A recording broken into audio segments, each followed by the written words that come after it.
பிறப்பில் வேதம் பார்க்கும் சித்தாந்தத்துக்கு சொந்தக்காரர்களான அவர்கள் நம்மை பார்த்து பிரிவினைவாதிகள் என்று சொல்வதுதான் வேடிக்கையாக உள்ளது. ராகுல் அவர்களுடைய யாத்திரை வரக்கூடிய நாடாளுமன்ற தேர்தலில் பெரிய எழுச்சியை ஏற்படுத்தும்னு சொல்றாங்க. வருமான வரி கணக்கை தாமதமா தாக்கல் செஞ்சதா சொல்லி காங்கிரஸ் கட்சியின் 4 பிரதான வங்கி கணக்குகளை வருமான வரித்துறை முடக்கி இருக்கு. தற்காலிகமா அனுமதி கொடுத்திருக்காங்களா? மக்களவை தேர்தல் தேதி அறிவிக்கிறதுக்கு இன்னும் ஒரு சில வாரங்கள் தான் இருக்கு. இந்த நேரத்துல போய் வங்கி கணக்குகளை முடக்கி இருக்காங்களே. और ये कांग्रेस पार्टी के अकाउंट्स फ्रीज नहीं हुए हैं, हमारे देश में डेमोक्रेसी फ्रीज हुई है. மகாத்மா காந்தியோட அகிம்சை வழியில விவசாயிகள் போராடுறாங்க. 6 மாசம் ஆனாலும் விடாப்பிடியா போராடுற அளவுக்கு முன் தயாரிப்போட வந்திருக்காங்க. விவசாயிகளுடைய எந்த கோரிக்கையும் நிறைவேறுகிற விதமாக தெரியவில்லை. எனவேதான் விவசாயிகள் 6 மாத காலமாக ஆனாலும் போராடுகிற தயாரிப்புகளோடு வந்திருக்கிறார். அதுக்காக பஞ்சம் மிட்டாய் மாதிரி பாஜகவை தடை பண்ணவா முடியும்? நாட்டு மக்கள் தான் புரிஞ்சுக்கிட்டு நடக்கணும். அதாகப்பட்டது மகாஜனங்களே. ஏன்பா தம்பி, பஸ்ல யாரையுமே காணோம், கண்டக்டர் கூட இல்லையே, நாங்க யாருகிட்ட டிக்கெட் எடுக்கிறது? பஸ் ஓட்ட தெரியுற எனக்கு டிக்கெட் கொடுக்க தெரியாதா? அமைதியா வாங்க, எல்லாம் பிரச்சனை இல்லாம நடக்கும். இதுல என்னங்க பிரச்சனை இருக்கு? நீங்க உங்க கடமையை செய்றீங்க, நாங்க எங்க கடமையை செய்ய கேக்குறோம். கடமையே செய்யலாம், ஆனா கடமைக்கு செய்யக்கூடாது. ஹலோ, என்ன பஞ்ச் டேலாக்கா? எனக்கு பஞ்ச் டேலாக்கும் பிடிக்காது, பாலிடிக்ஸும் பிடிக்காது. பிடிக்காதனாலும் நம்மளை எதுவும் விடுற மாதிரி தெரியல. நாம பாட்டுக்கு நம்ம வண்டியை ஒழுங்கா ஓட்டினாலும் எதிர்த்தாப்புல வர அராத்துங்க ஒழுங்கா வண்டியை ஓட்டணுமே. கரெக்டா சொன்னீங்க. காங்கிரஸ் கட்சியோட கணக்க பாஜக அரசாங்கம் வருமான வரித்துறையை விட்டு முடக்கின மாதிரி. தம்பி, பாலிடிக்ஸ் பிடிக்காதுன்னு சொல்லிட்டு பயங்கரமா பேசுறீங்க. அவர் பேசுறது இருக்கட்டும், எதுக்காக காங்கிரஸ் கட்சியோட வங்கி கணக்கை முடக்கி வச்சாங்க? வருமான வரி கணக்கை தாமதமா தாக்கல் செஞ்சதா சொல்லி காங்கிரஸ் கட்சியின் 4 பிரதான வங்கி கணக்குகளை வருமான வரித்துறை முடக்கி இருக்கு. காங்கிரஸ் முறையீடு செஞ்சதுனால இந்த நடவடிக்கையை தற்காலிகமா ரத்து செய்துள்ள வருமான வரி மேல்முறையீட்டு தீர்ப்பாயம் வங்கி கணக்குகளை பயன்படுத்திக்க அனுமதி கொடுத்திருக்கு. தற்காலிகமா அனுமதி கொடுத்திருக்காங்களா? மக்களவை தேர்தல் தேதி அறிவிக்கிறதுக்கு இன்னும் ஒரு சில வாரங்கள் தான் இருக்கு. இந்த நேரத்துல போய் வங்கி கணக்குகளை முடக்கி இருக்காங்களே. இதுக்கு பேரு தாங்க பாஜக பாலிடிக்ஸ்.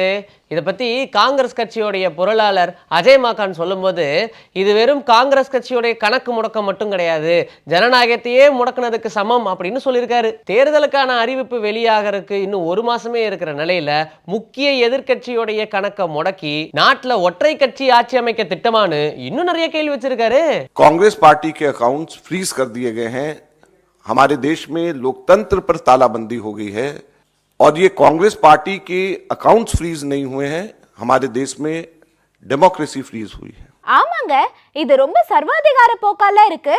பெரும் முதலாளிகள் கிட்டையும் நிறுவனங்கள் கிட்டையும் தேர்தல் நிதிங்கிற பேர்ல ஏகப்பட்ட பணத்தை வாங்கி குவிச்சிருக்கு பாஜக. தேர்தல் பத்திர திட்டத்தை உச்சநீதிமன்றம் ரத்து பண்ணின கோபத்துல இந்த மாதிரி எல்லாம் நடந்துகிட்டு இருக்கா? செல்லக்குட்டி, நீ சொல்றதுலயும் உண்மை இல்லாம இல்ல. தேர்தல் பத்திர ரத்து தீர்ப்பு வந்ததுக்கு மறுநாள் தான் இந்த நடவடிக்கையை காங்கிரஸ் கட்சி மேல எடுத்திருக்காங்க. இதுக்கு பல தரப்புல இருந்தும் கடுமையான கண்டனங்கள் எழுந்திருக்கு. காங்கிரஸ் தலைவர் மல்லிகார்ஜுன கார்கே தன்னுடைய எக்ஸ் தளத்துல இதை பத்தி பதிவிட்டிருக்காரு.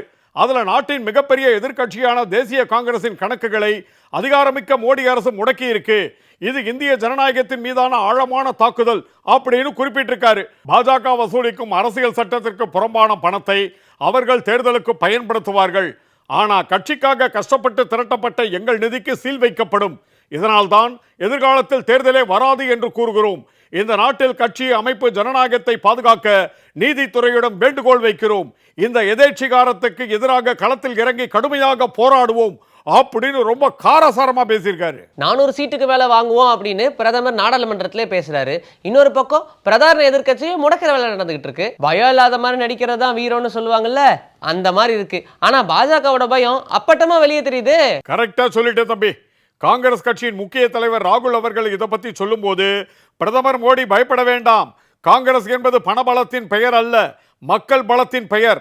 சர்வாதிகாரத்தின் முன் நாங்கள் எப்போதும் ஒருபோதும் பணிந்ததில்லை, தலை வணங்கவும் மாட்டோம், இந்தியாவின் ஜனநாயகத்தை காக்க காங்கிரஸ் போராடும் அப்படின்னு சொல்லியிருக்காரு. कांग्रेस पार्टी हमारे नेता बने वो सब मुस्कुरा रहे हैं और बीजेपी के नेताओं को चेहरा देखो, नरेंद्र मोदी को देखो, अमित शाह को देखो, राजनाथ सिंह को देखो तो चेहरा ऐसे होता है। ராகுல் காந்தி சூப்பரா தான் சொல்லியிருக்காரு.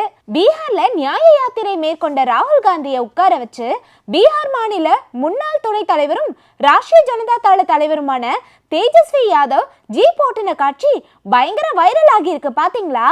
ராகுல் அவர்களுடைய யாத்திரை வரக்கூடிய நாடாளுமன்ற தேர்தலில் பெரிய எழுச்சியை ஏற்படுத்தும்னு சொல்றாங்க. இன்னைக்கு பிரதமர் மோடியோட தொகுதியில தன்னுடைய யாத்திரையை தொடங்கியிருக்காரு. புனித தலமான காசிலையும் வழிபாடு பண்ணியிருக்காரு. ஆமா தம்பி, ராமர் கோவிலை திறந்து வச்சதை மட்டுமே பாஜகவோட சாதனையா சொல்லிக்கிட்டு திரிகிறாங்க. பக்தியும் வழிபாடும் ஒவ்வொருத்தருடைய தனிப்பட்ட உரிமை. அதை வச்சு அரசியல் பண்றது பெரிய ஆபத்தா முடியும். உண்மையிலேயே மக்களுக்கு நல்லது பண்ணணும்னு நினைச்சா ரோட்ல நின்று போராடுற விவசாயியோட பிரச்சனைக்கு ஒரு முற்றுப்புள்ளி வைக்கணுமா இல்லையா? கரெக்டா சொல்றீங்க. ஏற்கனவே நடந்த 3 கட்ட பேச்சுவார்த்தையிலையும் தீர்வு எட்டப்படல. இப்ப 4ஆம் கட்ட பேச்சுவார்த்தைக்காக விவசாயிகள் தங்களுடைய பேரணியை 2 நாட்களுக்கு நிறுத்தி வச்சிருக்காங்க. மகாத்மா காந்தியோட அகிம்சை வழியில விவசாயிகள் போராடுறாங்க. 6 மாசம் ஆனாலும் விடாப்பிடியா போராடுற அளவுக்கு முன் தயாரிப்போட வந்திருக்காங்க. இந்த போராட்டத்தை பத்தி தமிழ்நாடு காங்கிரஸ் கமிட்டி தலைவர் திரு KS அழகிரி அவர்கள் என்ன சொல்றான்றத பாருங்க.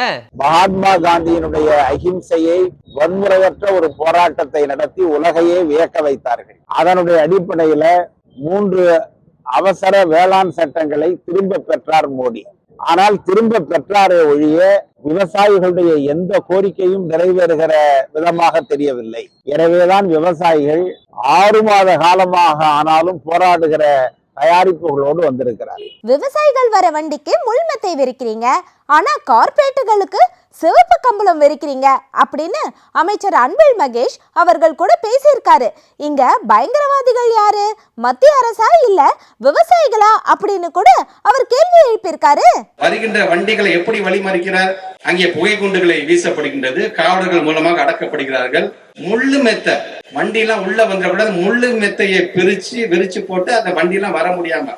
கார்பரேட்டுக்கு ரத்தின கம்பளம் இருக்கிறீங்க, ஆனா எங்களுடைய உழவர்களுக்கு இது போன்ற முள்மெத்தையை விரித்து அவர்களை அடக்குகின்ற அந்த பணியில் தான் நீங்க இருக்கீங்களே தவிர, இன்றைக்கு இது போன்ற பயங்கரவாதிகள் யாரு, உழவர்களா இல்ல மத்திய அரசுக்கு ஆண்டு கொண்டிருக்கின்ற பாசிச பாஜகவா என்கின்ற கேள்வியை தான் இந்த நேரத்தில் நான் எழுப்ப நினைக்கின்றேன். இந்திய கம்யூனிஸ்ட் கட்சியின் மாநில செயலாளர் முத்தரசன் அவர்களும் இந்த விவசாயிகள் போராட்டத்தை பத்தி பேசியிருக்காரு. அதையும் பாருங்க. விவசாயிகளின் மீது மிக கடுமையான அடக்குமுறை போரை ஒன்றிய அரசாங்கம் மேற்கொண்டு இருக்கிறது. இது கிட்டத்தட்ட ஒரு ஜனநாயகத்தில் நம்பிக்கையுள்ள அரசு அல்ல, சர்வதிகார பாசிச கொள்கையில் நம்பிக்கையுடைய அரசு என்பதை பலமுறை நிரூபித்திருக்கிறது. அடக்குமுறையின் மூலமாக ஒரு பிரச்சனையை தீர்த்து விடலாம் என்று கருதுவார்களேயானால் அது பகல் கனவாக தான் முடியும். பஞ்சு மிட்டாயும் பாஜகவும் ஒரே மாதிரி தான் இருக்கு. என்னங்க பாக்குறதுக்கு அழகா இருக்கிற பஞ்சு மிட்டாய பாஜக கூட ஒப்பிட்டு பேசுறீங்க? ஆமாங்க, பாஜகவும் பார்க்க அழகா இருக்கும். ஆனா பஞ்சு மிட்டாய் எப்படி புற்றுநோயை உண்டாக்குதோ அதே மாதிரி நாட்டுல இல்லாத நோய்களெல்லாம் உருவாக்குற வேலையை தானே பார்த்துட்டு இருக்கு பாஜக. அதுக்குதான் பஞ்சு மிட்டாய்க்கு தமிழ்நாட்டுல தடை விதிச்சுட்டாங்களே. அப்படியா? எப்ப விதிச்சாங்க? அமைச்சர் மா சுப்பிரமணியன் விடுத்துள்ள அறிக்கையில அதை பத்தி சொல்லியிருக்காரு. பஞ்சு மிட்டாய் மற்றும் நிறமூட்டப்பட்ட மிட்டாய் வகைகளை அரசு உணவு பகுப்பாய்வு கூடத்தில் ஆய்வு செய்ததில் ரோடமைன் பி எனப்படும் செயற்கை நிறமூட்டி வேதிப்பொருள் கலந்திருந்தது கண்டுபிடிக்கப்பட்டது. இது உணவு பாதுகாப்பு மற்றும் தரங்கள் சட்டம் 2006 பிரிவின்படி தரம் குறைவான மற்றும் பாதுகாப்பற்ற உணவு என உறுதி செய்யப்பட்டுள்ளது அப்படின்னு சொல்லியிருக்காரு. உணவு பாதுகாப்பு மற்றும் தரங்கள் சட்டம் 2006 பிரிவின்படி ரோடமைன் பி எனப்படும் செயற்கை நிறமூட்டியை கொண்டு உணவுப் பொருட்கள் தயாரித்தல், பொட்டலமிடுதல், இறக்குமதி செய்தல், விற்பனை செய்தல், திருமண விழாக்கள் மற்றும் பொது நிகழ்வுகள் ஆகியவற்றில் பரிமாறுதல் ஆகியவை தண்டனைக்குரிய குற்றமாகும். மேலும் இது குறித்து ஆய்வு செய்து கடுமையான நடவடிக்கை எடுக்க உணவு பாதுகாப்பு துறை அதிகாரிகளுக்கு உத்தரவிடப்பட்டுள்ளது அப்படின்னு தெரிவிச்சிருக்காரு. அதுக்காக பஞ்சு மிட்டாய் மாதிரி பாஜகவை தடை பண்ணவா முடியும்? நாட்டு மக்கள் தான் புரிஞ்சுக்கிட்டு நடக்கணும். நாட்டுல இருக்கிற எல்லா மக்கள் கிட்டையும் சமமா நடந்துக்கிட்டா எதுக்கு பாஜகவுக்கு இந்த அவப்பெயர் வரப்போகுது? நாட்டுல சிறுபான்மையின மக்களுக்கு ஆதரவா நடந்துக்கணும்ல. சிறுபான்மையின மக்களுக்கு ஆதரவா பல அறிவிப்புகளை இன்னைக்கு முதலமைச்சர் ஸ்டாலின் வெளியிட்டிருக்காரு. குறிப்பா சிறுபான்மையின மாணவர்களுக்கு கல்வி உதவித்தொகை அறிவிப்பை வெளியிட்டிருக்காரு. சிறுபான்மையின மாணவர்களுக்கு 5 லட்சம் ரூபாய் வரைக்கும் கல்வி கடன் வழங்கப்படும் அறிவிச்சிருக்காரு. சிறுபான்மையினரின் கல்லூரி ஆசிரியர் பணியிடங்களில் UGC மற்ற அரசு விதிக்கு உட்பட்டு தேர்வு செய்யப்பட்ட ஆசிரியர்களுக்கு பல்கலைக்கழகம் மற்றும் அரசால் நியமனம் அங்கீகாரம் அளிக்க நடவடிக்கை எடுக்கப்பட்டு வருகிறது. விரைவில் வழங்கப்படும். தமிழ்நாடு சிறுபான்மையினர் பொருளாதார மேம்பாட்டுக் கழகம் கூட்டுறவு வங்கிகள் மூலம் சிறுபான்மையின மாணவர்களுக்கு வழங்கப்படும் கல்விக் கடன்கள் இனிமேல் ரூபாய் 5 லட்சம் வரை வழங்கப்படும். சிறுபான்மையின மக்களுக்கு வழங்கி வந்த கல்வி உதவித் தொகையினை ப்ரீ மெட்ரிக் ஸ்காலர்ஷிப் ஒன்றிய அரசு 2022-23 ஆண்டு முதல் 1 முதல் 8ஆம் வகுப்பு வரை பயிலும் சிறுபான்மையின மாணவியருக்கு நிறுத்திவிட்டது. ஒன்றிய அரசால் நிறுத்தப்பட்ட கல்வி உதவித் தொகையினை 1 முதல் 8ஆம் வகுப்பு வரை அரசு மற்றும் அரசு உதவி பெறும் பள்ளியில் பயிலும் முஸ்லீம் மாணவியர்களுக்கு தமிழக அரசு நிதி உதவியோடு வக்ஃப் வாரியம் மூலம் வழங்கப்படும் என்பதை மகிழ்ச்சியுடன் தெரிவித்துக் கொள்கிறேன். இன்றைய தினம் நாளிதழில் ஒன்றில் பேட்டியளித்துள்ள ஒன்றிய அமைச்சர் ஒருவர் பிரிவினையை தூண்டுகிறது திராவிட மாடல் என்று சொல்லியிருக்கிறார்.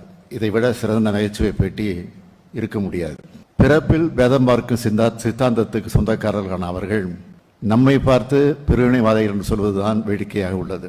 அனைவருக்கும் அனைத்தையும் கிடைக்க செய்யும் ஆட்சிதான் திராவிட மாடல் ஆட்சியாகும். மக்களவை தேர்தல் வரப்போகுது. தமிழ்நாட்டில் திமுக தலைமையிலான கூட்டணியை தவிர மற்ற கூட்டணி கட்சிகளை பத்தி எந்த ஒரு தெளிவான முடிவுக்கும் வர முடியலையே. அதிமுக தலைமையிலையும் பாஜக தலைமையிலையும் கூட்டணி செய்யறதுக்கு மற்ற கட்சிகள் இருக்காங்க. அதனால கடைசி நேரம் வரைக்கும் இழுபறி நீடிக்கும்னு தான் தோணுது. ஆமாங்க, எங்களுக்கு 14 சீட்டு அப்புறம் ஒரு ராஜ்யசபா சீட்டு வேணும் அப்படின்னு தேமுதிக பொதுச் செயலாளர் பிரேமலதா விஜயகாந்த் சொன்ன தகவல் வந்துச்சு இல்ல. அந்த மாதிரி சில நெருக்கடிகள் வர்றது சகஜம் தானே. பிரேமலதா விஜயகாந்த் அவர்கள் சொன்னது தொடர்பா பொதுமக்கள் கிட்ட நாங்களே விசாரிச்சோம். அதை பத்தி என்ன சொல்றாங்கன்றதை நீங்களே கேளுங்க. அவங்க 40 கூட கேட்டாலும் ஒன்றும் பிரயோஜனம் இல்லை. வந்தால் நான் 2 சீட்டு ஜெயிச்சாலே பெரிய விஷயம். நான் விஜயகாந்த் இருக்க வரைக்கும் தான் அந்த கட்சிக்கு மதிப்பு. அது அவங்க இப்போ விஜயகாந்த் மறைவுக்கு பின்னு ஒரு பெரிய கூட்டத்தை பார்த்துருக்காங்க. அதெல்லாம் ஒரு ஆசை அவங்களுக்கு ஏதாவது கிடைக்குமான்னு பார்க்குறாங்க. அது என்னை பொறுத்தவரைக்கும் தேவையற்றது. விஜயகாந்த் அவர்கள் அவரை எடுத்துக்கிட்டோம் அப்படின்னா அவரோட ரேஞ்சே வேறு அப்படின்னு தான் சொல்லணும். இப்போது அவர் இறந்ததுக்கு அப்புறமா மறுபடியும் அந்த கட்சி அந்த லெவலுக்கு வருமா அப்படிங்கிறதே மிகப்பெரிய ஒரு கேள்விக்குறியாக தான் இருந்துகிட்ருக்கு. அது சினிமா வசனத்தை வச்சு கட்சி வச்சுருக்காங்க சார். இப்போ விஜயகாந்த் ஐயா அந்த இருந்திருந்தா அவங்க சொன்னதெல்லாம் நடந்திருக்கும். இப்போ நீங்கள் சொன்னது நான் அக்செப்ட் பண்ணிக்கிறேன். கொள்கை ரீதியான்றது நிறைய கட்சி இப்போ மறந்துட்டாங்க. ஸோ எங்கே பணபலம் இருக்கோ, எங்கே ஆட்சி பவர் இருக்குதோ அவங்க தான் நிறைய பேர் கூட்டணி வச்சு ஜெயிச்சுக்கிறாங்க. கேப்டன் அவர் இருந்திருந்தால் கண்டிப்பாக வெற்றி பெற வாய்ப்பு இருக்குது. ஆனால் இவங்களுக்கெல்லாம் அந்த அளவு வாய்ப்பெல்லாம் கிடையாது. செல்வாக்கு வெற்றின்றது இல்லை. அவர் இறந்த துக்கத்தில் தருவாங்க கொள்வாங்க அப்படின்ற முறையில் அவங்க கேட்குறாங்க. கேட்குறதுக்கு ஆசைப்பட வேண்டியதான், கேட்க வேண்டியதான். அதில் ஒன்றும் தப்பு இல்லை. ஆனால் அது அவ்வளோ போட்ஸாக வராது. எங்க ஒரு வழியா விஜய் கட்சி பேர்ல இக்கு சேர்த்துட்டாங்க போல. என்னங்க சொல்றீங்க? விஜய் கட்சி பேர்ல இக்கு சேர்த்துட்டாங்களா? தம்பி, தமிழக வெற்றி கழகம்னு விஜய் தன்னோட கட்சி பேரை அறிவிச்சாரு. அதுல இக்கு சேர்த்து தமிழக வெற்றி கழகம்னு சொல்லணும், அதுதான் இலக்கணப்படி கரெக்ட்னு சில பேர் விமர்சனம் பண்ணாங்க. அதுக்கு தான் இப்ப இக்கு சேர்க்கறதுக்கு கட்சியோட தலைவர் விஜய் ஒப்புதல் அளிச்சிருக்காரு. சூப்பருங்க. அப்புறம் உங்களுக்கு டிக்கெட் எடுக்க டைம் ஆச்சு, ரெடியா இருங்க. சரிங்க, டிக்கெட்டுக்கு எவ்வளவு ரூபாய்னு சொல்லுங்க. காசெல்லாம் வேணாங்க, நானும் டிக்கெட் தான் எடுக்க போறேன். அப்படியே உங்களுக்கு எடுத்துறேன். தம்பி, நீ எதுக்கு டிக்கெட் எடுக்கணும்? நீ தான் இந்த வண்டியோட டிரைவர் ஆச்சே. இந்த வண்டியோட டிரைவர் நான் இல்லைங்க. வாழ்க்கையே வெறுத்து போய் தற்கொலை பண்ணிக்கலாம்னு முடிவு எடுத்தேன். ஆனா நம்ம தற்கொலையும் ஃபிளாஷ் நியூஸா வரணும். அதனாலதான் இந்த வண்டியும் திருடி இந்த டிரைவர் சட்டையும் திருடி இப்ப டிராவல் பண்ணிக்கிட்டு இருக்கேன்.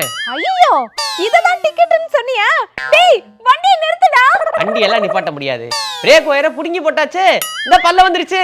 பாய் பாய். ஆஹா!